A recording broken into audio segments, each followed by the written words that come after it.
वेदांत परिभाषा। वेदांत परिभाषा ग्रंथ में पेज नंबर 181 पेज पर ऊपर से चतुर्थ पंक्ति, तत्र वेदानाम मिला। देखिए अब वेद में प्रामाण्य है, इस बात को बताना है, किंतु वेदांत मत के अनुसार वेद में प्रामाण्य दिखाने के लिए पहले नैयायिक मत के अनुसार और मीमांसक मत के अनुसार उस प्रामाण्य को दिखा रहे हैं। तो नैयायिक लोग क्यों वेद में प्रामाण्य मानते हैं और कैसा उनका प्रामाण्य है, तब देखिए पंक्ति, तत्र वेदानाम नित्य सर्वज्ञ परमेश्वर प्रणीतत्वेन प्रामाण्यम इति नैयायिकाः। मिला पंक्ति। तत्र, तत्र मतलब कहा, तत्र शब्द का अर्थ लिखिए वेद प्रामाण्यवादीषु मध्ये। वेद प्रामाण्यवादीषु मध्ये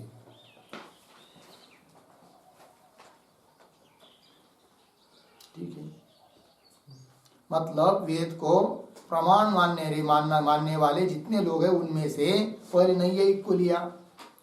तो वेदानाम प्रामाण्यमिति क्यों बीच में आया, नित्य सर्वज्ञ परमेश्वर प्रणीतत्वेन। नैयायिक लोग कहते हैं कि वेद का प्रणयन लिखान किसने किया, किसने बताया वेद को, ईश्वर ने बताया। और वो ईश्वर कैसा है, नित्य है, सर्वज्ञ है। नित्य सर्वज्ञ ऐसा जो परमेश्वर, उसके द्वारा प्रणीत होने के कारण वेद प्रमाण है। क्योंकि मानव के द्वारा यदि प्रणीत होता वेद तो उसमें भ्रम प्रमाद आदि दोष आ जाते, किंतु ईश्वर सर्वज्ञ होने के कारण उसके द्वारा बताए हुए वेद में कोई दोष नहीं है, अतः वेद प्रमाण है, ऐसा उनका कहना है। तो नित्य सर्वज्ञ परमेश्वर क्यों ऐसा उसने, तो आप्त है। तो नित्य सर्वज्ञ परमेश्वर प्रणीतत्वेन मतलब आप्त प्रणीतत्वेन तात्पर्य। आप्त है, सबका आप्त कौन है, परमेश्वर है, और सर्वज्ञ है वो, उसके द्वारा प्रणीत होने के कारण वेद प्रामाण्य है, वेद में प्रामाण्य है, ऐसा वो कहते हैं। ठीक है जी। इति नैयायिकाः। आगे चलिए।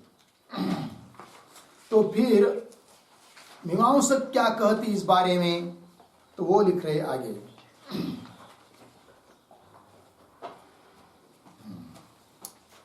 और एक स्मृति भी है, स्मृति ग्रंथ का एक श्लोक है जिसमें बताया है कि वेद परमात्मा ने ही बताया है करके। तो श्लोक को चाहे तो लिख लीजिए। स्वयंभूरेश भगवान, स्वयंभूरेश भगवान वेदो गीतस्त्वया पुरा,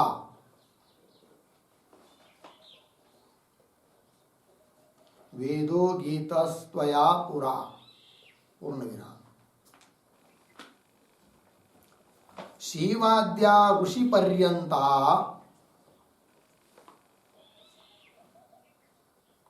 शिवाद्या ऋषि पर्यंता स्मर्तारो, स्मर्तारो आगे और अवग्रह रो के आगे स्य, स्मर्तारोस्य न कारकाः,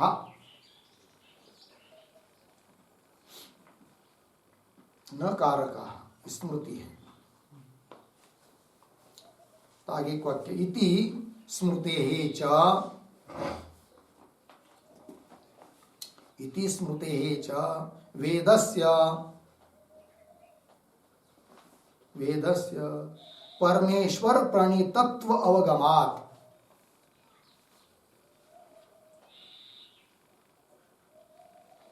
वेदस्य परमेश्वर प्रणीतत्व अवगमन।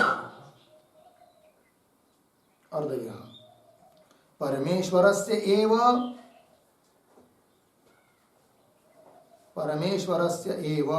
परम आप्तत्वात्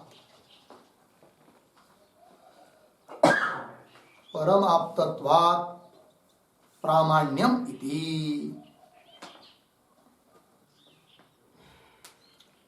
परम आप्तत्वात् प्रामाण्यम इति। ठीक है, देखो भाई अर्थ। स्वयंभू एष भगवान, स्वयंभू ऐसा जो भगवान परमात्मा क्या वेद गीत त्वया पूरा वेद गीत, पूर्व सृष्टि के आरंभ काल में आपने वेद को गाया, बताया। ठीक है, फिर उसके बाद अब तक जो वेद चला आया वो कैसा, तो शिवाद्या ऋषि पर्यंता, भगवान शिव से लेकर ऋषि लोगों तक ये सब वेद के स्मरता है, स्मरण करने वाले हैं, जो भगवान ने बताया है। न करता रह स्मरता रह, अस्य स्मरता रह, न कारका, करने वाले नहीं है, ये कहा। ठीक है, चलिए आगे मूल में। वेदानां नित्यत्वेन निरस्त समस्त पुंदूषणतया प्रामाण्यम इति अध्वर मीमांसकाः। वेद के बारे में मीमांसक लोग क्या कहते हैं तो दिया यहाँ पर। तो वे उनका कहना है वेद किसी ने बनाए नहीं है। तो देखो फिर नैयायिक मत और इस मत में थोड़ा अंतर हुआ। नैयायिक कहते परमेश्वर ने बनाया, किसको, वेद को निर्माण किया। और मीमांसक कहते वेद को ईश्वर ने भी निर्माण नहीं किया। फिर वेद कैसा है, नित्य है। तो वेदानां नित्यत्वेन, नित्य है वेद। और नित्य होने के कारण क्या, उसमें कोई पुरुषकृत दोष नहीं है वेद में, ऐसा, इसलिए वेद प्रमाण है, ऐसा मानते हैं मीमांसक लोग। ठीक, तो क्या लिखा, तो वेदानां नित्यत्वेन, नित्यत्वेन मतलब क्या, नित्यत्वेन का अर्थ लिखिए उत्पत्ति विनाश रहितत्वेन, उत्पत्ति विनाश रहितत्वेन।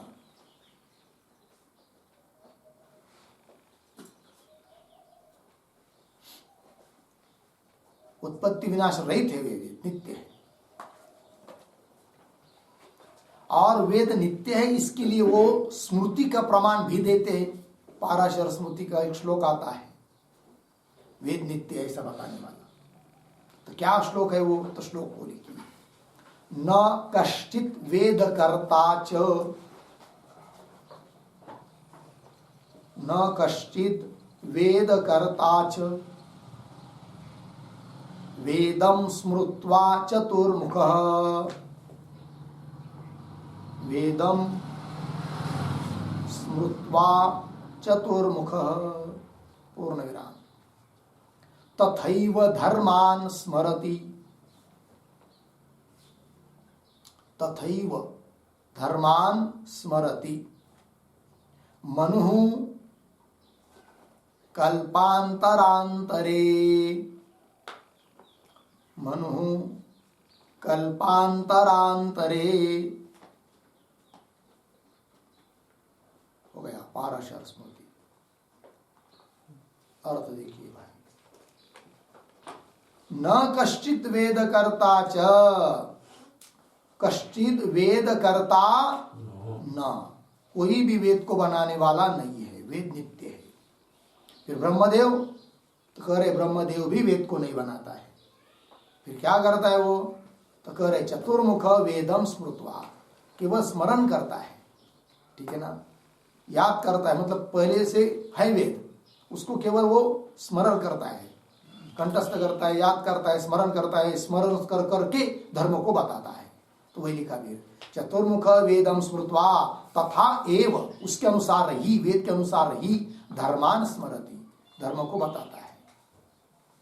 और मनु कल्पांतरांतरे, और मनु आदि ऋषि लोग भी हर एक कल्प कल्प में अवतार लेकर उसी वेद के धर्म को स्मरण कराते हैं। ठीक है जी, चलिए, तो ऐसा है, वेद नित्य है।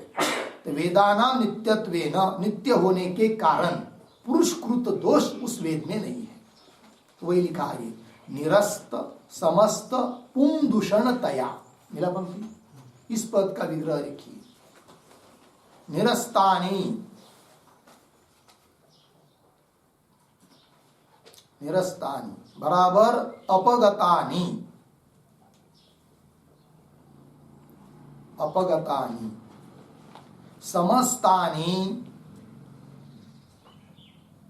समस्तानि पुंदूषणानि, पुंदूषणानि भ्रम प्रमाद विप्रलिप्सा, भ्रम प्रमाद प्रमाद भ्रम प्रमाद विप्रलिप्सा करणापाटवादीनी। एक ही पद है, भ्रम प्रमाद विप्रलिप्सा करणापाटवादीनी, करण अपाटवादीनी येषु तत्तया,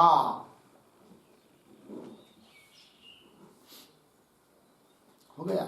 तत्तया मतलब मूल का शब्द निरस्त समस्त पुंदूषणतया, यह अर्थ हुआ। अर्थ देखिए भाई, निरस्तानि, निरस्तानि का अर्थ कर दिया अपगतानि, समस्तानि पुंदूषणानि, पुरुषकृत दोष जितने भी संभव है वो कोई दोष उसमें नहीं है, निरस्त है, अपगत है ही नहीं। निरस्तानि अपगतानि समस्तानि पुंदूषणानि, कौन हो सकते पुरुषकृत दोष? तो बताया भ्रम प्रमाद विप्रलिप्सा करणापाटव, ये दोष होते हैं। इस प्रकार का कोई भी दोष नहीं है कहा वेद में, क्योंकि वेद को पुरुष ने बनाया ही नहीं है। यदि पुरुष ने बनाया होता तो उसमें पुरुषकृत दोष होते, किंतु वेद नित्य है, अतः पुरुषकृत दोष उसमें नहीं है। अब भ्रम क्या चीज है, प्रमाद क्या है, विप्रलिप्सा क्या है, करणापाटव क्या है, तो उस पर भी लिखिए थोड़ा आगे। भ्रम बराबर, भ्रम बराबर विपरीत निर्णय,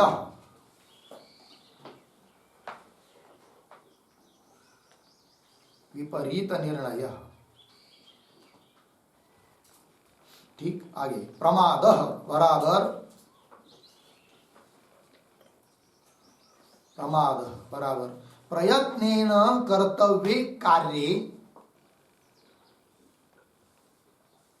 प्रयत्नेन कर्तव्ये कार्ये विस्मृति, विस्मृति। ठीक, आगे करणापाटवम, करणापाटवम बराबर स्व स्व कार्य असामर्थ्यम,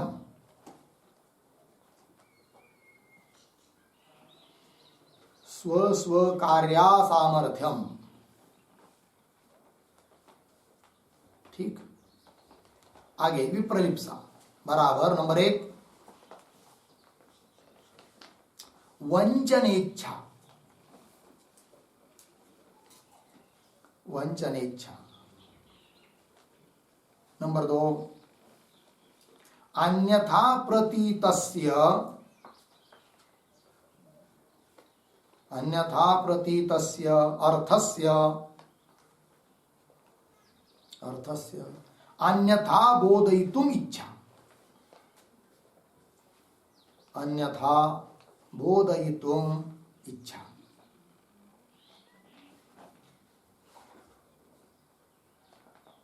देखो भाई अर्थ, भ्रम, भ्रम मतलब क्या? विपरीत निर्णय है, शुक्ति समझ रहा है रजत, विपरीत निर्णय, उस प्रकार दोष हो सकता है पुरुष में, किंतु वेद में नहीं है, क्योंकि पुरुषकृत नहीं है। ठीक, आगे प्रमाद किसको कहते भाई? तो प्रमाद का अर्थ प्रयत्नेन कर्तव्य कार्य, प्रयत्न पूर्वक करने योग्य जो कार्य, उसके बारे में विस्मृति, इसको कहते क्या? प्रमाद। प्रयत्न पूर्वक कर्तव्य कार्य क्या है? अभ्यास, पढ़ाई, क्योंकि यह काल अभ्यास के लिए ही है, किंतु पाठ छूटने के बाद उसका ही स्मरण हो जाना, पढ़ना है करके, चिंतन करना है करके, इसको क्या कहेंगे? प्रमाद। सभी कार्य के लिए जो कार्य जिस समय करना चाहिए उसको भूल जाना, इसका मतलब क्या है? प्रमाद। तो प्रयत्न कर्तव्य कार्य स्मृति। ठीक, आगे करना पाठो मतलब क्या? करण का इंद्रिय, अपाठो मतलब अपना अपना कार्य करने के लिए असमर्थ। चक्षु का कार्य रूप को देखना, रूप को देख रहा है किंतु थोड़ा थोड़ा दिखाई दे रहा है, पूरा नहीं, असमर्थ है बेचारा। तो क्या दोष हुआ? करना पाठो। इस प्रकार स्व स्व कार्य में असमर्थ। और विप्रलिप्सा का मतलब है वंचन इच्छा, ठकाने की इच्छा। इसको कहते हैं क्या? विप्रलिप्सा, है नहीं? क्यों? अन्यथा प्रतीतस्य अर्थस्य अन्यथा बोधयितुम इच्छा। अन्य रूप से प्रतीत हुआ जो अर्थ है, सिद्धांत है, उसको वैसा ही बताना नहीं चाहता, उसको उल्टा सुल्टा जोड़ जाड़ कर और विपरीत रूप से बताता है, तो उसको कहते हैं क्या? विप्रलिप्सा। ये मानव बुद्धि में दोष हो सकते हैं, ठीक है ना? कोई लोग जानबूझकर दूसरे को ठकाते हैं, इसका मतलब विप्रलिप्सा नाम का दोष है। अन्यथा प्रतीतस्य अन्यथा बोधयितुम इच्छा, इसका नाम विप्रलिप्सा है। ठीक है जी। इस प्रकार के पुरुषकृत दोष वेद में न होने के कारण वेद प्रमाण है, ऐसा बोलते हैं कौन? मीमांसक लोग। वही लिखा, वेदानां नित्यत्वेन निरस्त समस्त पुंदूषणतया प्रामाण्यम इति अध्वर मीमांसकाः। ये अध्वर क्या है जी? तो मीमांसक मतलब, मीमांसक शब्द का अर्थ होता है विचार करने वाला। मीमांसा मतलब पूजित विचार, और वो पूजित विचार को जो करता है, शास्त्र विचार को जो करता है, उसको कहते मीमांसक। किंतु उसने शब्द और एक जोड़ दिया, अध्वर मीमांसक। अध्वर मीमांसक का मतलब होता है केवल वेद में से कर्मकांड भाग, कर्मकांडात्मक जो वेद भाग है उसका ही जो विचार करता है, उसको कहते अध्वर मीमांसक। ठीक है ना जी, ये बात हो गई।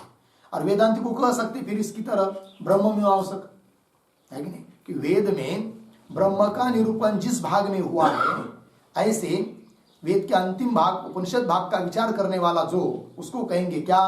ब्रह्म मीमांसक, ब्रह्म का विचार करने वाला। और ये हो गए क्या? अध्वर मीमांसक, कर्मकांड भाग का विचार करने वाले, है ना? उनका क्या कहना है? इस प्रकार का प्रामाण्य वेद में है, क्योंकि वेद नित्य है, ऐसा उनका कहना हुआ।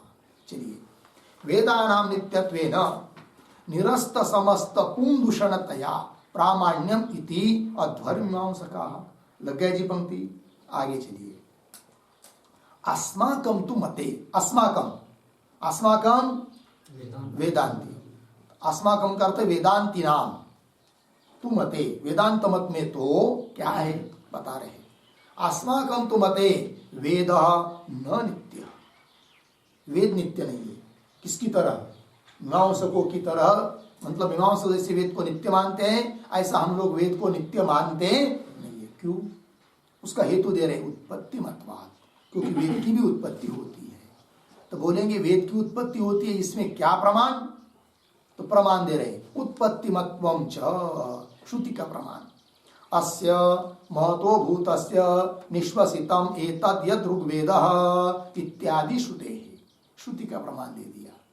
तो क्या प्रमाण है? तो श्रुति का अर्थ लिखिए।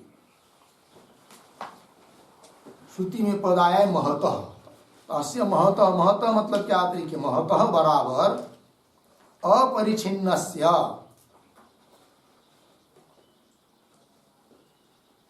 अपरिछिन्नस्य, आगे प्रतीक भूतस्य, भूतस्य बराबर सत्यस्य परमात्मनः, सत्यस्य परमात्मनः। ठीक है। और आगे पद आए एक निश्वसितम बराबर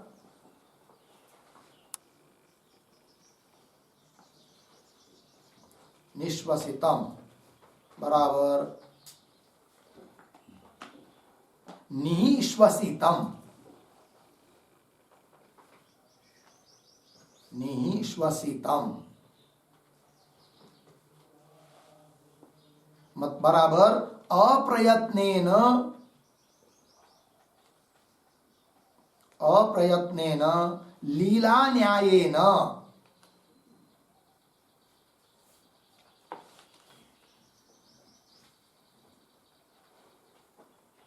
लीला न्यायेन पुरुष निश्वासवत,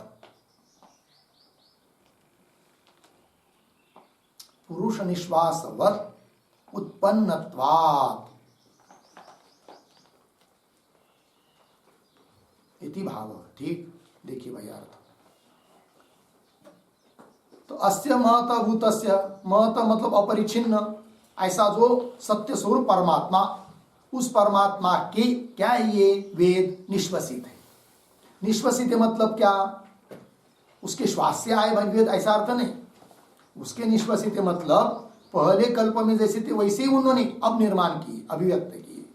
तो अप्रयत्नेन लीला न्यायेन, प्रयत्न के बिना ही सहज सरलता से लीला न्यायेन पुरुष के श्वास की तरह उत्पन्न किए।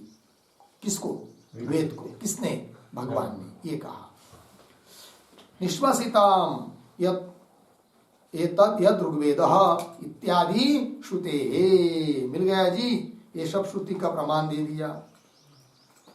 तो आगे देखिए, ये बात हो गई, तीनों की बात हुई। फिर नैयायिक का कहना हुआ, मीमांसक का कहना हुआ और वेदांतियों का भी कहना हुआ। अब आगे देखिए, अब क्या बता रहे आगे। तो नैयायिक मत से अपने मत में क्या विलक्षणता है, इस बात को दिखा रहे नापी इत्यादि पंक्ति से। अतः नापी के पहले एक वाक्य लिखिए। नैयायिक मतात, नैयायिक मतात स्वमतस्य, स्वमतस्य वैलक्षण्यं दर्शयति।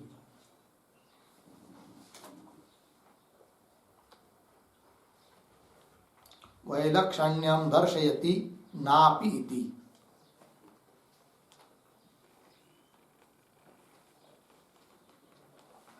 ठीक है जी, चलिए।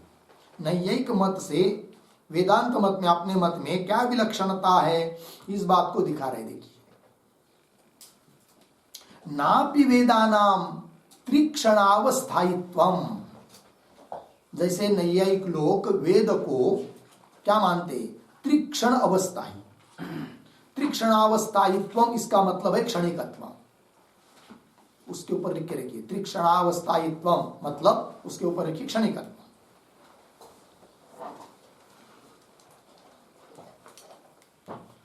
तो क्या क्या अंतर हुआ नैयायिक मत और वेदांत मत में, तो एक वाक्य लिखते इसके ऊपर।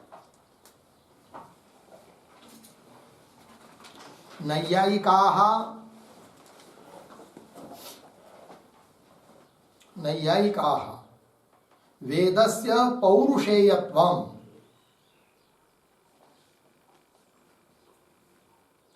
वेदस्य पौरुषेयत्वं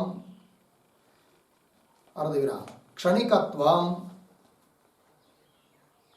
क्षणिकत्वं अनित्यत्वं च अभ्युपगच्छन्ति,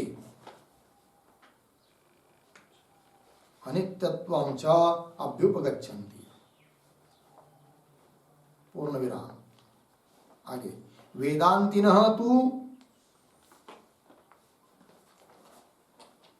वेदांतिनः तु अनित्यत्वम् अभ्युपगच्छन्तः अपि, अनित्यत्वम् अभ्युपगच्छन्तः अपि क्षणिकत्वं पौरुषेयत्वं च, पौरुषेयत्वं च न अनुमन्यन्ते, न अनुमन्यन्ते। ठीक है, देखो भाई अर्थ। नैयायिक लोग वेद को पौरुषेय मानते। पहली बात, कौन पुरुष के द्वारा किया हुआ, ईश्वर रूप पुरुष के द्वारा किया हुआ मानते हैं नैयायिक लोग वेद को। ठीक है, तो पौरुषेयत्व आ गया। और पुनः क्षणिक भी मानते और अनित्य भी मानते हैं। ठीक है जी। और वेदांत मत में ऐसा नहीं है। वेदांत मत में उत्पन्न होते इसलिए अनित्य तो है, कौन, वेद, किंतु क्षणिक नहीं है। ठीक है, देखो भाई, वेदांति न तो अनित्यत्वम अभ्युपगच्छन्त अपि अनित्य मानने पर भी क्षणिकत्वम पौरुषेयत्वम च न अनुमन्यन्ते, वेद क्षणिक नहीं है और पौरुषेय भी नहीं है अनित्य होने पर भी। ठीक है, तो नैयायिकों ने क्या क्या माना? पौरुषेयत्व, क्षणिकत्व, अनित्यत्व। और वेदांती ने केवल अनित्य माना, पौरुषेयत्व और क्षणिकत्व नहीं माना। ठीक है, स्पष्टीकरण कर रहे और आगे मूल में देखो भाई, नापि वेदानाम त्रिक्षणावस्थायित्वम। ठीक है, आगे चलिए। नैयायिक पुरुष ने बनाया है ऐसा मान रहे हैं? हाँ, लेकिन कौन पुरुष? ईश्वर रूप पुरुष, पुरुष विशेष अर्थात ईश्वर, ये कहना है उनका। आगे चलिए। अब उस नैयायिक का निराकरण करना है। आगे पंक्ति आ रही देखिए। तो जो नैयायिक लोग वेद को क्षणिक मानते हैं, उनका वो कहना ठीक नहीं है। वो कह रहे आगे यह एव। तो यह एव पंक्ति के पहले एक वाक्य छोटा सा, नैयायिक मत निराकरणे,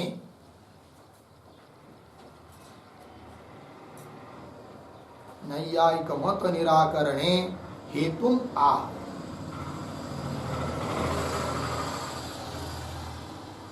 नैयायिक मत निराकरणे हेतुम आह, यह एव इति।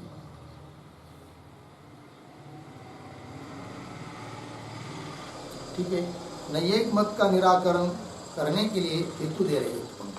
मूल यह एव वेद देवदत्तेन अधीतः स एव वेद मया अधीतः इत्यादि प्रतिविज्ञा विरोधात्।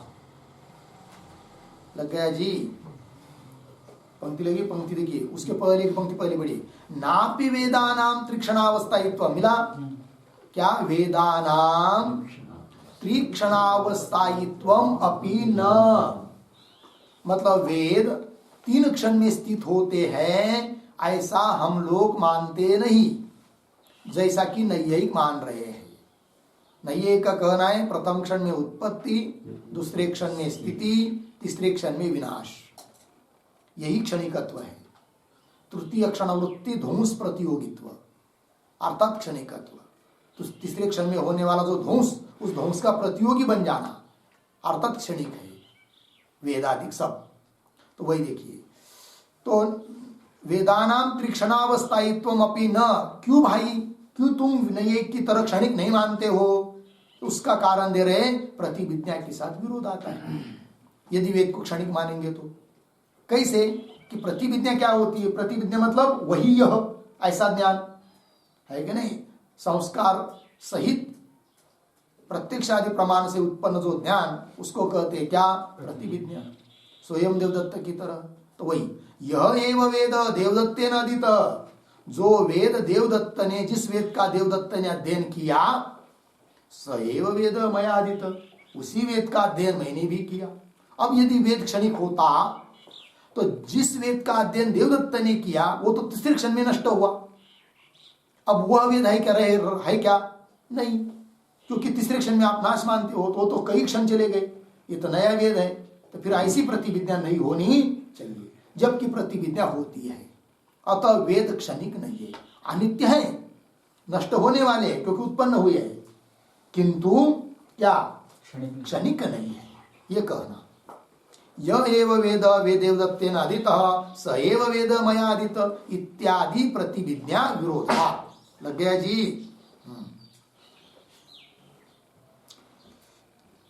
प्रतिविज्ञा विरोधात् ये पद आया ना, उस पर लिखते एक वाक्य, वेदस्य क्षणिकत्वेन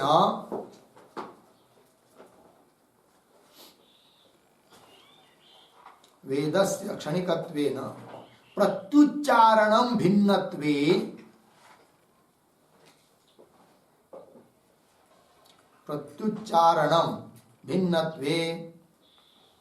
यह एव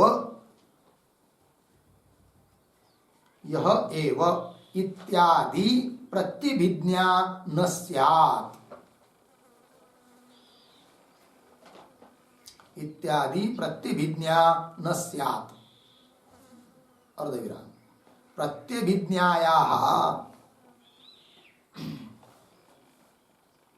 प्रत्यभिज्ञायाः एकार्थ विषयकत्वात्। एकार्थ विषयकत्वात्। ठीक, देखो भाई अर्थ, वेदस्य क्षणिकत्वेन, वेद को यदि क्षणिक मानते हो तो प्रत्युच्चारण भिन्नत्वे, प्रत्युच्चारण अभी उच्चारण किया, दूसरे क्षण में उच्चारण किया तो वो अलग अलग हो जाएगा फिर, और यदि अलग अलग होगा तो प्रतिविज्ञा नहीं होनी चाहिए। वही दे रहे हैं, वेदस्य क्षणिकत्वेन प्रत्युच्चारण भिन्नत्वे य एव इत्यादि प्रतिविज्ञा न स्यात्, क्योंकि प्रतिविज्ञा एक विषय होती है, प्रतिविज्ञा का विषय एक ही होता है, अलग अलग नहीं होता है। और अलग अलग यदि वेद है प्रत्येक क्षण में बदलने वाला तो प्रतिविज्ञा नहीं होनी चाहिए, जबकि प्रतिविज्ञा होती है। अतः वेद त्रिक्षण अवस्थाई है अर्थात क्षणिक है, ऐसा हम मानते नहीं। ये कह दिया वेदांतियों ने। पंक्ति देखिए भाई, इत्यादि प्रतिविज्ञा विरोधात, आगे अतः एव गकारादि वर्णानाम अपि न क्षणिकत्वम, क्यों? सोयम गकार इति प्रतिविज्ञा विरोधात। नैयायिक लोग सभी वर्णों को भी क्षणिक मानते हैं, क च ट प ग सभी कैसे क्षणिक। क्षणिक मतलब प्रथम क्षण में उत्पन्न होते हैं, द्वितीय क्षण में स्थिर रहते हैं और तृतीय क्षण में नष्ट होते हैं, ऐसा उनका अर्थ है क्षणिक शब्द का। किंतु वेदांत मत में कोई भी वर्ण क्षणिक नहीं है। यदि क्षणिक मानेंगे तो प्रतिविज्ञा नहीं होनी चाहिए। कैसी प्रतिविज्ञा होती है? तो सोयम गकार, वही गकार है जिसका उच्चारण देवदत्त ने किया, उसी का उच्चारण यज्ञदत्त कर रहा है, तो वही गकार है, वही ककार है, वही पकार है, ऐसी प्रतिविज्ञा होती है कि नहीं? अतः वर्णों को भी क्षणिक मानना ठीक नहीं, ये कहा वेदांतियों ने नैयायिक के प्रति। देखो भाई, अतएव, अतएव पदाया, अतएव का अर्थ लिखिए। अतएव मतलब वर्ण प्रतिविज्ञा विरोधात एव,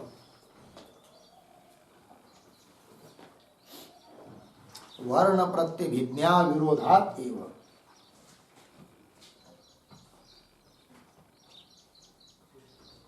ठीक, देखो वर्ण की भी प्रतिविज्ञा होती है ना, उसके साथ भी विरोध आएगा, इसलिए अतएव मूल में आइए, गकार आदि वर्णानाम अपि न क्षणिकत्वम, गकार आदि वर्ण भी क्षणिक नहीं है।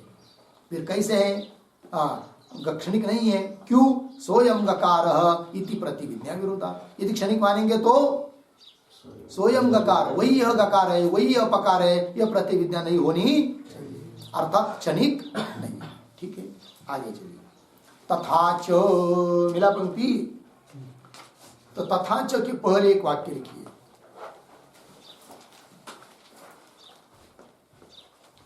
ननु भवन्मते,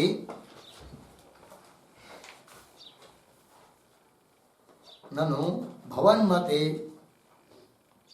वेदः यदि, वेदः यदि न नित्यः, न नित्य अर्धविराम, नापि क्षणिकः, नापि क्षणिकः अर्धविराम, तर्हि कीदृशः, तर्हि कीदृशः इति अतः आह, इति अतः आह, तथा च इति,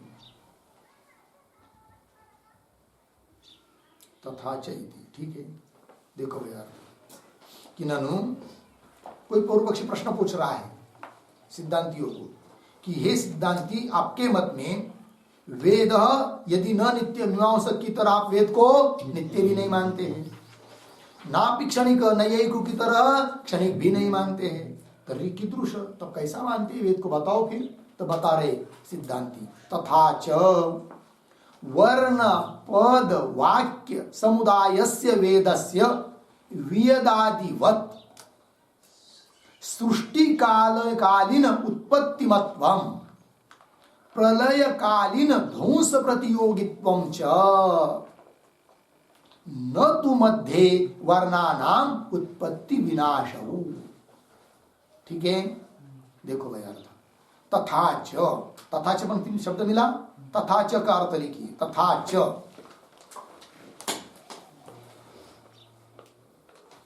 तथा च बराबर वेदस्य अनित्यत्वे अक्षणिकत्वे च, वेदस्य अनित्यत्वे अक्षणिकत्वे च। ठीक, मतलब वेद अनित्य है, क्योंकि वेदांत मत में वेद अनित्य है। ब्रह्म को छोड़कर कोई भी नित्य नहीं है, तो वेद कहां से नित्य होंगे? तो अनित्य है। और क्षणिक भी नहीं है, अक्षणिक है। फिर कैसे है भाई? तो बता रहे तथा च वर्ण पद वाक्य समुदायस्य वेदस्य, वेदस्य का विशेषण है वर्ण पद वाक्य समुदायस्य, क्योंकि वर्ण का समुदाय पद है, पद का समुदाय वाक्य है, और वाक्य का समुदाय वेद है। तो वर्ण पद वाक्य अर्थात वेद वाक्यों को छोड़कर नहीं है, वेद पद को छोड़कर नहीं है, वेद वर्ण को छोड़कर नहीं है। ये कहना देखिए भाई, वर्ण पद वाक्य समुदाय से वेदस्य, ऐसा वेद कैसा है भाई? वियदादिवत, वियत कहते आकाश को, जैसे आकाश आदि सृष्टि के आरंभ में उत्पन्न होते हैं और प्रलय काल तक स्थायी रहते हैं, उसी प्रकार वेद सृष्टि के आरंभ में उत्पन्न हुए और प्रलय तक रहते हैं। फिर महाप्रलय होने पर नष्ट होते हैं क्या? नष्ट तो होते, बात सही, किंतु जब पुनः नई सृष्टि उत्पन्न होनी रहती है ना, तब ईश्वर क्या करता है? नया ही वेद को बनाते, ये बात नहीं, वो सर्वज्ञ होने के कारण उसको सब स्मरण रहता है, ज्ञान रहता है। तो पिछले सर्ग में जैसे वेद थे बिल्कुल वैसे की वैसे ही, एक मात्रा इधर उधर न होने देकर नहीं होने देता है, और वेद को अभिव्यक्त करता है, प्रकट करता है। कौन? ईश्वर। किंतु बनाए ना, इसलिए उत्पन्न है और नाश होता है। लग गया जी? चलिए, तो वर्ण पद समुदाय, वर्ण पद वाक्य समुदायस्य वेदस्य वेदादिवत, वेदादिवत मतलब क्या भाई? तो वेदादिवत का अर्थ लिखिए, यथा वेदादीनाम, यथा वेदादीनाम सर्गादौ उत्पत्तिमत्वम, सर्गादौ उत्पत्तिमत्वम अर्धविराम, अप्यये, अप्यये बराबर प्रलये,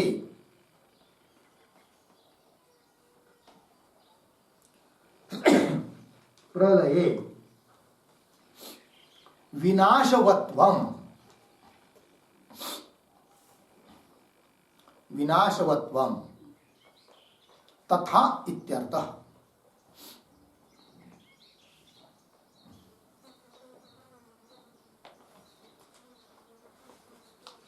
ठीक है, चलो भाई, तो वेदादिवत, जैसे वेदादिक सर्ग के सृष्टि के आरंभ काल में उत्पन्न होते हैं और प्रलय काल में नष्ट होते, कौन? आकाश आदि। अब कदाचित इस पर नहीं बोलेगा, अरे कैसे आकाश आदि उत्पन्न होते हैं? आकाश आदि तो नित्य पदार्थ है। तो वेदांती कहेंगे नहीं, आकाश आदि भी उत्पन्न होते हैं। बोलेंगे कैसे? प्रमाण क्या? तो श्रुति का प्रमाण है। क्या श्रुति का प्रमाण है? तो श्रुति का प्रमाण भी लिख लीजिए आकाश आदि के बारे में। तस्मात् वा ये तस्मात् आत्मन आकाश संभूतः, इस वाक्य को उत्तरण चिन्ह में, तस्मात् वा ये तस्मात् आत्मन आकाश संभूतः इति श्रुत्या उत्पत्तिमत्वम्, इति श्रुत्या उत्पत्तिमत्वम् पूर्ण विराम, तथा अप्यये, अप्यये बराबर प्रलये, प्रलये विनाशवत्वम्, विनाशवत्वम् श्रुति का प्रमाण लिखिए आगे, यथा अक्षरा विविधाः, यथा अक्षरा विविधाः सौम्य भावाः, सौम्य भावाः प्रजायन्ते, प्रजायन्ते तत्र च एव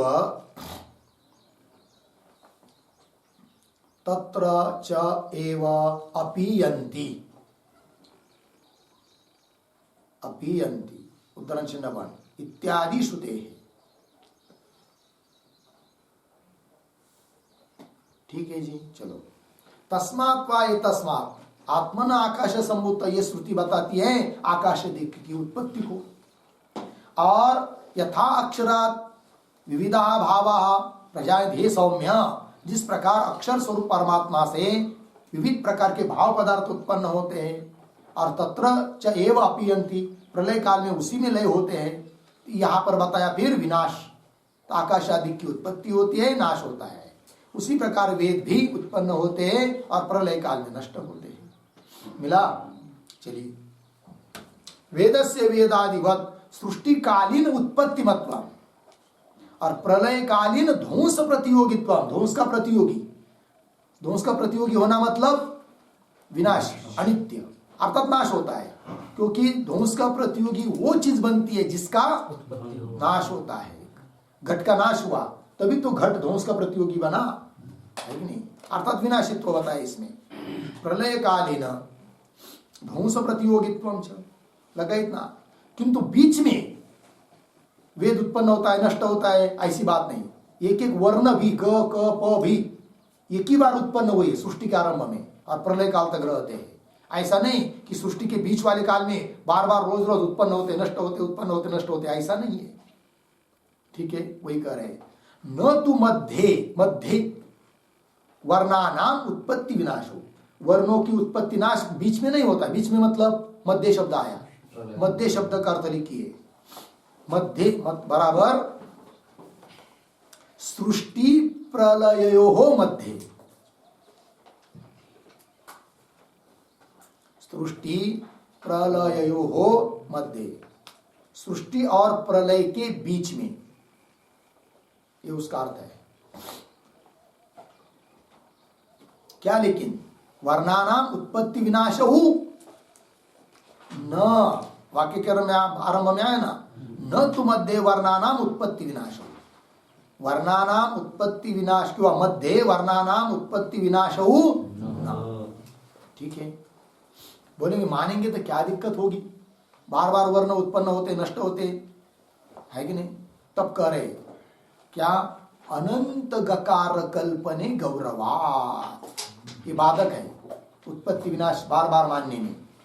तो अनंत पद आया ना, तो अनंत पद के पूर्व में एक छोटा वाक्य लिखिए करने का, वर्णानाम उत्पत्ति विनाशयोः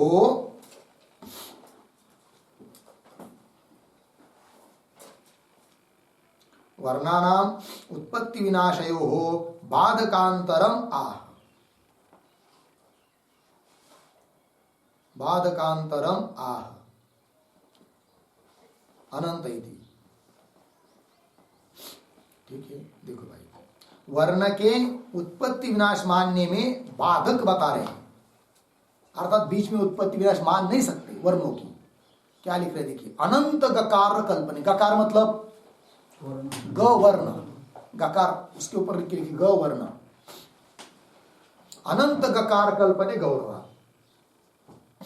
समझ लीजिए वर्णों की उत्पत्ति विनाश माना तो बार बार अनेक वर्ण गकार मानने पड़ेंगे, अनेक बार उसकी उत्पत्ति माननी पड़ेगी, अनेक बार उसका नाश मानना पड़ेगा, अनेक उसके प्रागभाव मानने पड़ेंगे, अनेक उसके प्रध्वंस मानना पड़ेंगे। ये सब क्या होगा, गौरव दोष आएगा। जहां पर थोड़े से काम चलता है वहां पर अधिक लगाना उसको कहते हैं क्या, गौरव।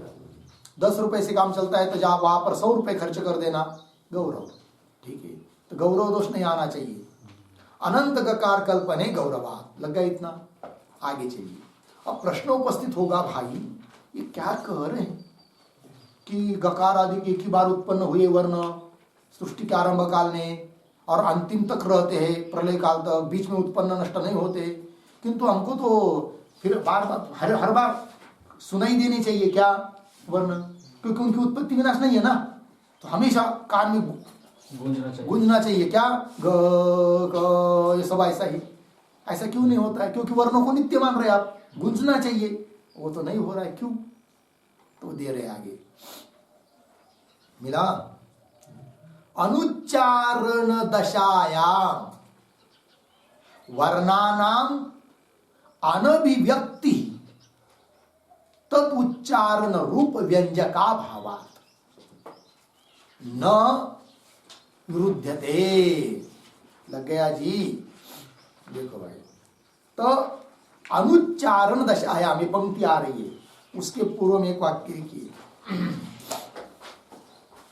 ननो सृष्टि प्रलययोः मध्ये, ननो सृष्टि प्रलययोः मध्ये यदि वर्णानाम न उत्पत्ति विनाशौ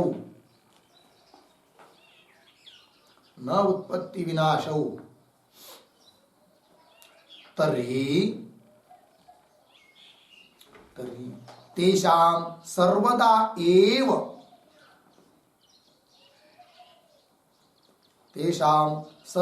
एव उपलब्धिः स्यात्। सर्वदा एव उपलब्धिः स्यात् विद्यमानत्वात्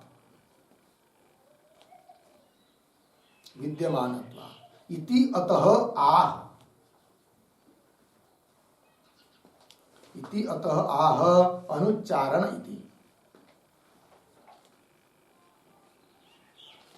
ठीक है जी, देखो भाई अर्थ। ननु सृष्टि प्रलयोः मध्ये, पूर्व पक्षी शंका कर रहा है, सृष्टि और प्रलय के बीच में यदि वर्णानाम न उत्पत्ति विनाशो, वर्णों की उत्पत्ति नाश नहीं होता है, तर्हि तेषां वर्णानाम सर्वदा एव उपलब्धि, हमेशा उपलब्धि होनी चाहिए, प्रतीति होनी चाहिए, क्योंकि विद्यमान है वो, क्यों नहीं होती फिर? ये प्रश्न उत्तर दे रहे मूल में। अनुच्चारण दशाया, जिस समय वर्ण का उच्चारण नहीं है, अनुच्चारण दशायाम वर्णानाम अनभिव्यक्ति, अनभिव्यक्ति का अर्थ लिखिए अनुपलब्धि। अनभिव्यक्ति मतलब अनुपलब्धि, पद आया ना? देखो भाई अर्थ, अनुच्चारण दशायाम वर्णानाम अनभिव्यक्ति, अनुपलब्धि, उपलब्धि नहीं है, प्रतीति नहीं है, कारण तद उच्चारण रूप व्यंजक अभाव, व्यंजक का अभाव है, इसलिए उपलब्धि नहीं है। समझ में आया? दो अलग चीजें। तो उच्चारण भी व्यंजक है, उच्चारण कोई वर्ण नहीं है। जैसे हमने ग कह दिया, क कह दिया, तो ये उच्चारण हुआ, उससे अभिव्यक्त होते वर्ण, किंतु वर्ण अलग चीज है और उसका उच्चारण अलग चीज है।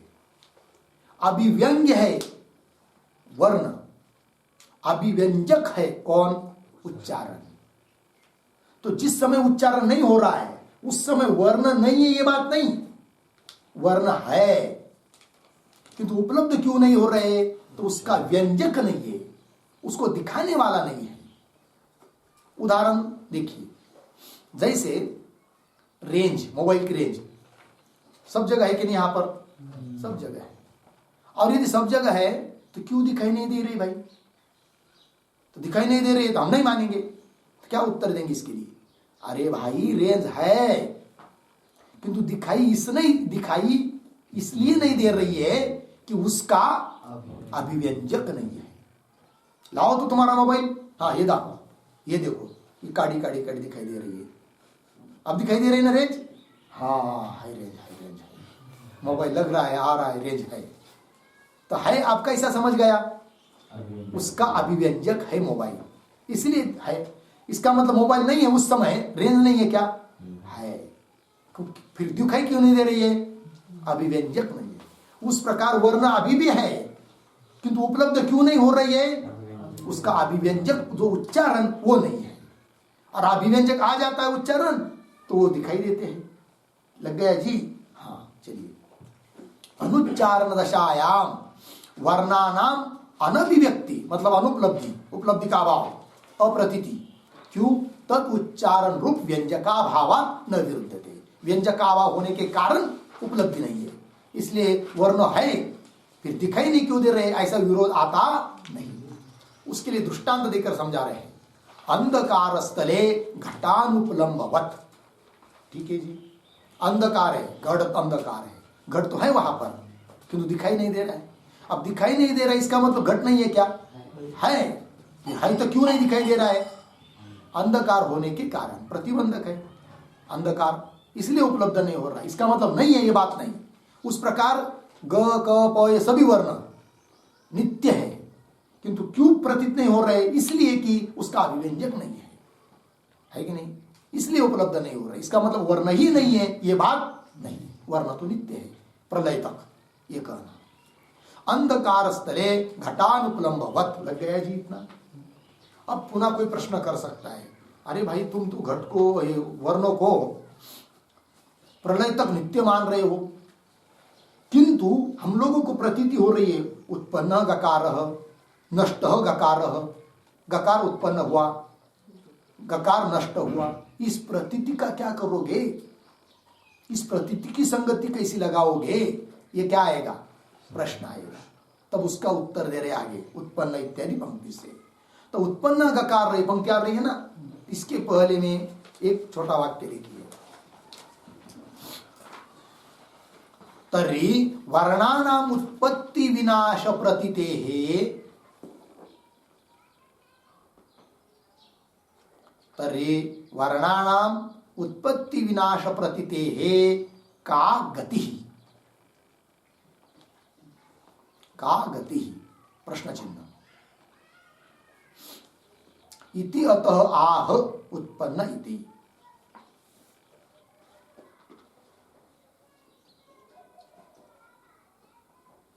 अर्थ देखिए भाई, वर्णानाम, वर्णों की उत्पत्ति विनाश की जो प्रतीति हो रही है, उत्पन्न गकार नष्ट गकार, इसकी क्या संगति लगाओगे? ये प्रश्न उत्तर दे रहे। उत्पन्न पंक्ति देखिए मूल में, उत्पन्न गकार इत्यादि प्रत्यय तु सोयम गकार इति प्रतिभिज्ञा विरोधात् अप्रमाणम। अर्थ देखिए भाई, इत्यादि प्रत्यय प्रपद है ना, प्रत्यय, प्रत्यय मतलब क्या? प्रत्यय के ऊपर लिखिए प्रत्यक्ष। प्रत्यय मतलब ज्ञान, प्रत्यक्ष, प्रत्यक्ष। और तू शब्द को लिखना चाहिए मूल ग्रंथ में, प्रत्यय तू, प्रत्यय तो, प्रत्यक्ष तो। प्रत्यय शब्द का अर्थ प्रत्यक्ष, ठीक है ना? देखिए, तो वैसा अन्वय कीजिए पर इस पंक्ति का कैसा अन्वय होगा देखिए। उत्पन्न गकार इत्यादि प्रत्यय तू, अंतिम का शब्द अप्रमाणम, वाक्य के अंतिम अप्रमाणम, फिर बीच वाले लीजिए सोयम गकार इति प्रतिभिज्ञा विरोधात्, हेतु हो गया। देखो भाई, उत्पन्न गकार इत्यादि प्रत्यय इत्यादि प्रत्यक्ष, यह अप्रमाण है, प्रमाण नहीं है। क्यों भाई? इसलिए कि सोयम गकार इति प्रतिभिज्ञा विरोधात्। यदि गकार उत्पन्न हुआ होने वाला रहता, नष्ट होने वाला रहता तो अलग अलग होता, और अलग अलग होता तो प्रतिभिज्ञा नहीं होनी चाहिए, किंतु प्रतिभिज्ञा होती है। कैसी? सोयम गकार, वही गकार है, और वही तो गकार है। बोल की है, बोल। अरे अभी अभी उसने उच्चारण किया, वैसा उच्चारण कर की। हाँ किया, हाँ सोयम गकार, वही अब बराबर आया, वही गकार है। तो प्रतिविज्ञा हुई कि नहीं? तो प्रतिविज्ञा क्यों हुई? वही यह है, इसलिए अर्थात वो नष्ट हुआ नहीं और ये उत्पन्न हुआ नहीं। यदि उत्पत्ति विनाश मानेंगे तो प्रतिविज्ञा नहीं होगी, और प्रतिविज्ञा होती है, अतः गकारादिक वर्ण उत्पन्न नष्ट नहीं होते। फिर उत्पन्न गकार इस प्रतीति की क्या संगति? तो कह दिया क्या? अप्रमाणम, अप्रमाण है। अप्रमाण है मतलब क्या? तो देखिए पंक्ति पहले एक बार, उत्पन्न गकार इत्यादि प्रत्यय तो अप्रमाणम, सोयम गकार इति प्रतिविज्ञा विरोधात्। लगा इतना? तो अप्रमाण है मतलब, तो अप्रमाणम, इसके ऊपर एक पंक्ति लिखिए, आरोपित उत्पत्ति विषयत्वात्, आरोपित उत्पत्ति विषयत्वात् अप्रमाणम इत्यर्थः। अप्रमाणम इत्यर्थः पूर्ण विराम। तथा ही वर्णानाम ध्वन्य भेदेन ध्वनि अभेदेन अवभासमानात्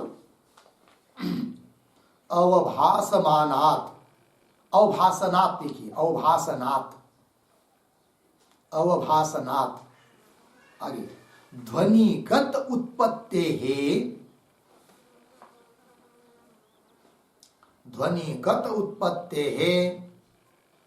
वर्णेषु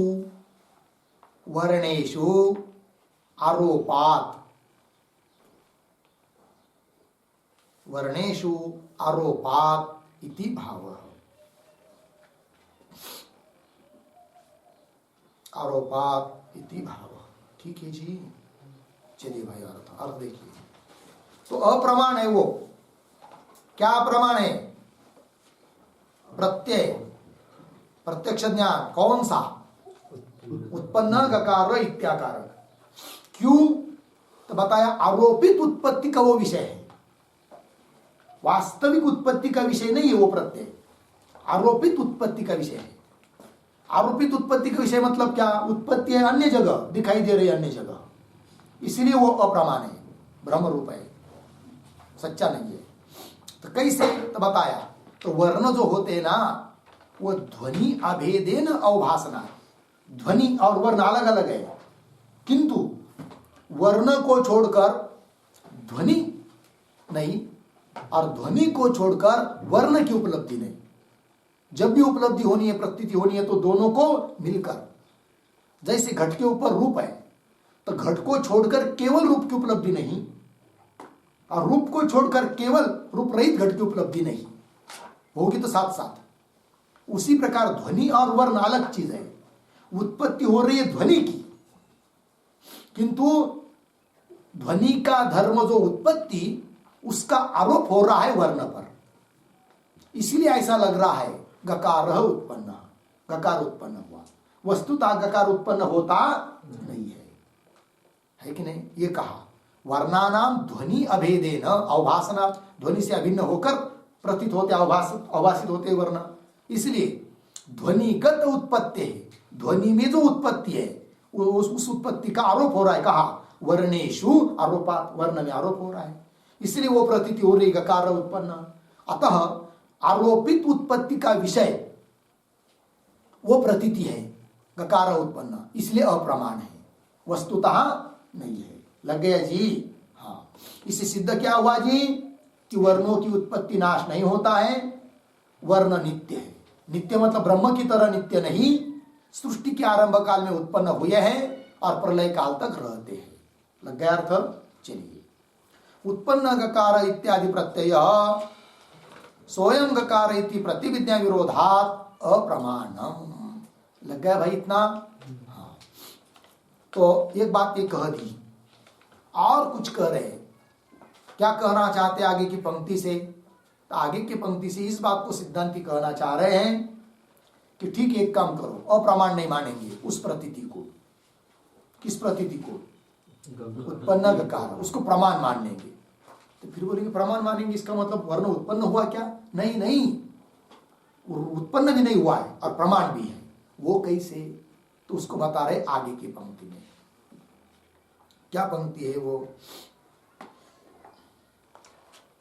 हाँ, तो वर्णाभिव्यक्ति जनक ध्वनिगत उत्पत्ति निरूपित परंपरा संबंध विषयत्वेन प्रमाणम वा, ऐसा मान लेंगे। लगी पंक्ति? देखो भाई, वर्णाभिव्यक्ति, वर्ण की अभिव्यक्ति, उस वर्ण के अभिव्यक्ति का जनक कौन? ध्वनि।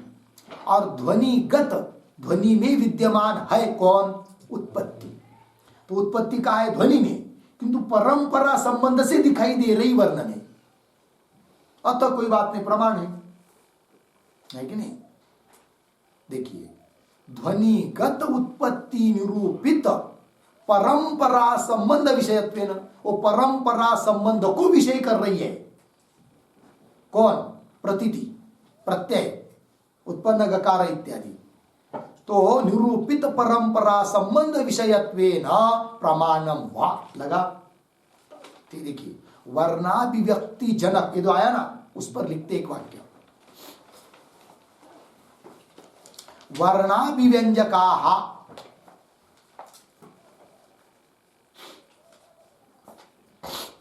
वर्णाभिव्यंजकाः ये ध्वनयः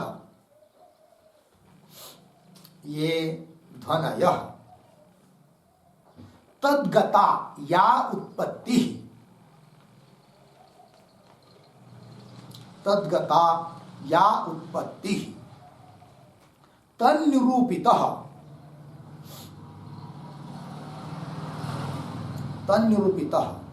यह परंपरा संबंधः,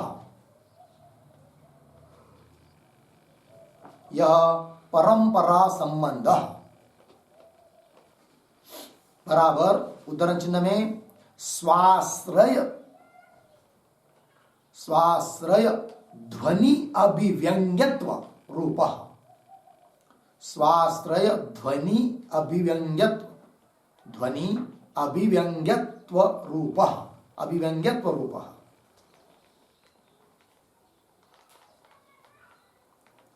उदाहरण चिन्ह 1, तद्विषयत्वेन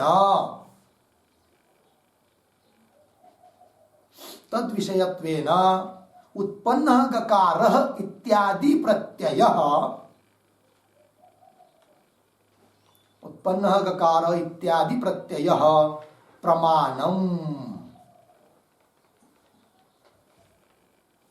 प्रमाणम भवति। पूर्णविराम। यथा घटादेः समवायेन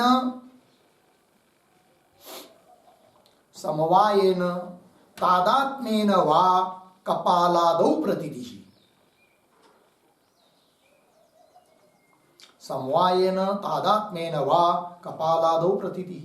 अर्धविराम। संयोगेन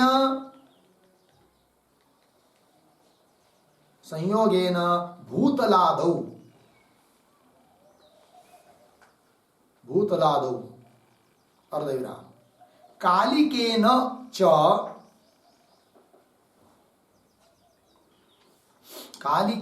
च काले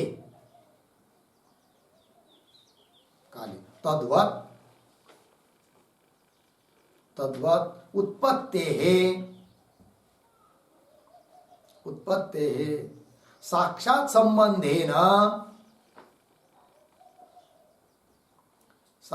संबंधेन ध्वनौ प्रतीतिः,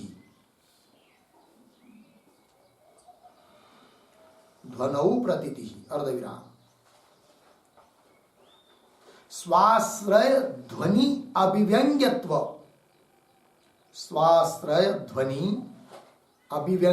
संबंधेन, स्वाश्रय ध्वनि अभिव्यंग्यत्व संबंधेन तु वर्णेषु प्रतीतिः इति तत्र तादृश संबंधस्य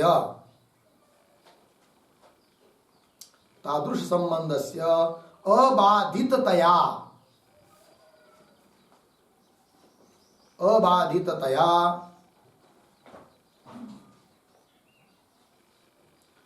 उत्पन्नः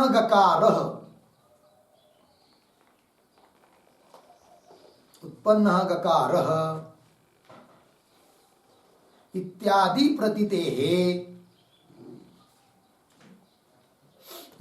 प्रतीतेः प्रामाण्यं भवति,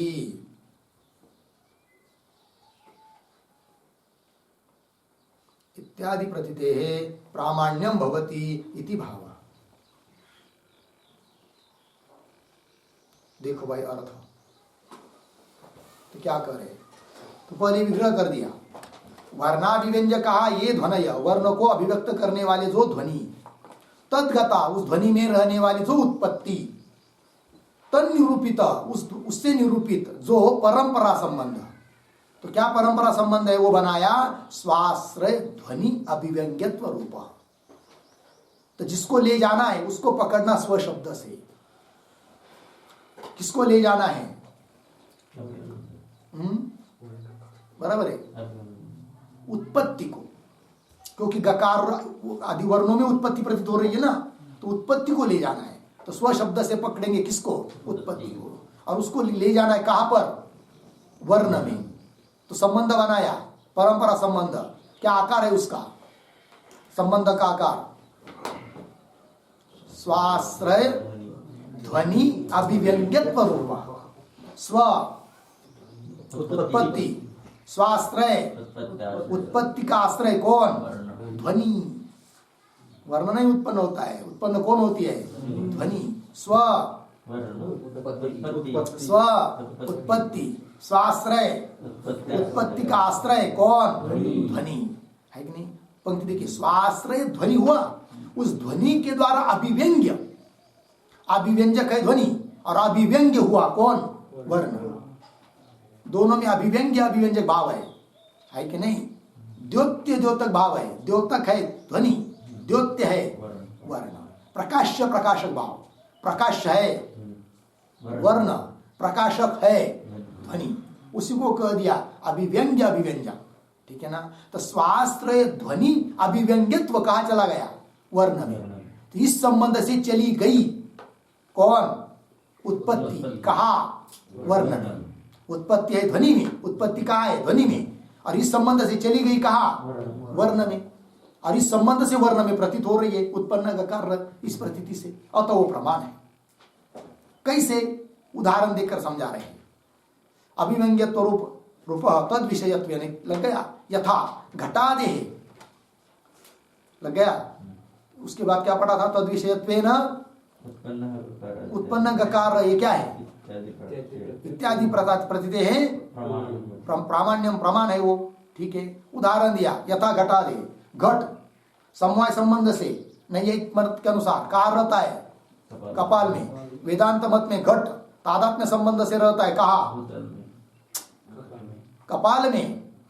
है कि नहीं? वेदांत मत में घट तादात्म्य संबंध से रहता है कहाँ? कपाल में। ठीक है ना? वही घट संयोग संबंध से रहता है कहाँ? भूतल में। ठीक है ना? तो अलग अलग प्रतीति आ रही है कि नहीं? भूतल पर प्रतीति आ रही घट, वो भी कोई गलत है क्या? नहीं, प्रमाण है। संयोग संबंध से घट रहता ही है कहा? भूतल में। है कि नहीं? घटवान कपालम, घट वाला कपाल है, ये प्रतीति गलत है क्या? नहीं, क्योंकि घट कपाल में भी रहता है कि नहीं? तो बोलेंगे भाई घट कपाल में भी रह रहा है, भूतल में भी रह रहा है, ये कैसे? संबंध अलग अलग है। भूतल में रह रहा है संयोग संबंध से, कपाल में रह रहा है तादात्म्य संबंध से, किंतु प्रतीति तो प्रमाण है, गलत नहीं। उस प्रकार उत्पत्ति रह रही है कहां पर? ध्वनि में। उत्पत्ति रह रही है कहां पर? वर्ण में। संबंध बदल है किंतु प्रमाण है। लग गया जी? इसका मतलब वर्ण उत्पन्न हो रहा है ये बात नहीं। ध्वनिगत उत्पत्ति संबंध अन्य भिन्न परंपरा संबंध से प्रतीत हो रही है कहां पर? वर्ण में। इसलिए वो प्रतीति प्रमाण है, अप्रमाण नहीं, ये कहना। यथा घटादे समवायेन तादात्म्येन वा कपालादौ प्रतीति संयोगेन भूतलादौ, कालिक संबंध से घट रहता है कहा? काल में। तद्वत उत्पत्ति है साक्षात संबंधेन ध्वनो प्रतीति, उत्पत्ति साक्षात संबंध से रह रही है कहां पर? ध्वनि में। और स्वाश्रय ध्वनि अभिव्यंग्यत्व संबंधेन तू कहां रह रही है? वर्ण में रह रही है, वही उत्पत्ति। इति तत्र तादृश संबंध से अबाधिततया, उस प्रकार के संबंध का बाध न होने के कारण उस प्रतीति, वह जो प्रतीति उत्पन्न गकार इत्यादि प्रतीति प्रमाण है। लग गया जी? तो उत्पन्न गकार इस प्रतीति को भी प्रमाण रखा, अप्रमाण नहीं कहा, व्यवहार में है कि नहीं? और वर्णों की उत्पत्ति होती है ये भी सिद्ध नहीं होने दिया और संगति भी लगा दी। तो नहीं, वही वेदांत मत में वर्ण, वर्ण का समुदाय पद, पद का समुदाय वाक्य, वाक्य का समुदाय, वेद, ये सब उत्पन्न नहीं होते। एक बार ही उत्पन्न हुए सृष्टि के आरंभ काल में और एक बार ही नष्ट होंगे प्रलय काल में। बीच में उत्पन्न नष्ट नहीं होते। नैयायिक की तरह क्षणिक नहीं है और मीमांसक की तरह नित्य भी नहीं है, सर्वदा नित्य भी नहीं है। लग गया जी? इस प्रकार से मानते हैं वेदांत मत में वेद को। लग गया जी? अतः वेद क्या है? प्रमाण ही है। होगा इतना? बस आगे का अक्षर हम लोग कल करेंगे। हाँ, एक वाक्य रहेगा, तस्मात् न वेदानाम क्षणिकत्व। मिला जी? इसलिए वेद क्षणिक नहीं है। किसकी तरह? नैयायिक की तरह। वेद क्षणिक नहीं है किंतु नित्य भी नहीं है मीमांसक की तरह। फिर कैसे हैं? उत्पन्न होते हैं, नष्ट होते हैं। ठीक है, चलिए हो गया। आगे का विचार कल करते हैं। ओम पूर्णमदः पूर्णमिदं पूर्णात् पूर्णमुदच्यते पूर्णस्य पूर्णमादाय पूर्णमेवावशिष्यते। ओम शांति शांति शांति।